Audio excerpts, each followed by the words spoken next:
नमस्कार, झी 24 तास मध्ये आपलं स्वागत। आज आपण कोणत्या सोंडेचा बाप्पा घरी आणणं शुभ, डाव्या की उजव्या हे जाणून घेणार आहोत। रक्षाबंधन दहीहंडी मोठ्या उत्साहात साजरी झाली। आता सर्वांना बाप्पाच्या आगमनाचे वेध लागले आहेत। बाप्पाच्या मूर्ती संदर्भातील एक अत्यंत महत्त्वाची बाब आपण जाणून घेणार आहोत।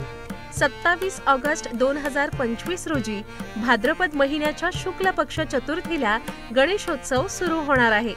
तुम्ही सुद्धा गणपती बाप्पा तुमच्या घरी आणण्याआधी काही गोष्टींची तुम्हाला माहिती असणं आवश्यक आहे।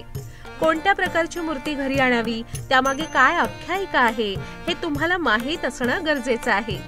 भगवान शंकराने हत्तीचं डोकं गणेशावर ठेवलं तेव्हा सोंड योग्य दिशेने होती।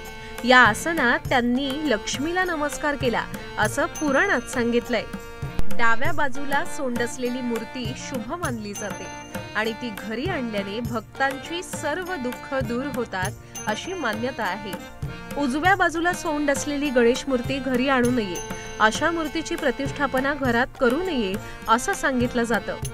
बाप्पाच्या मूर्तीचं तोंड दक्षिण दिशेला नसावं, या दिशेला मूर्तीची स्थापना करू नये। बाप्पाच्या स्थापनेसाठी सर्वोत्तम दिशा ईशान्य मानली जाते। तुम्ही एकदा बाप्पाच्या मूर्तीची प्रतिष्ठापना केली की त्यानंतर सिंहासन बदलू नये। गणेशोत्सव काळात पूजा एकाच ठिकाणी करावी।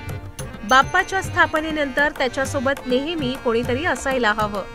तसंच गणपती उत्सवात मन, कृती आणि विचार शुद्ध असायला हवे।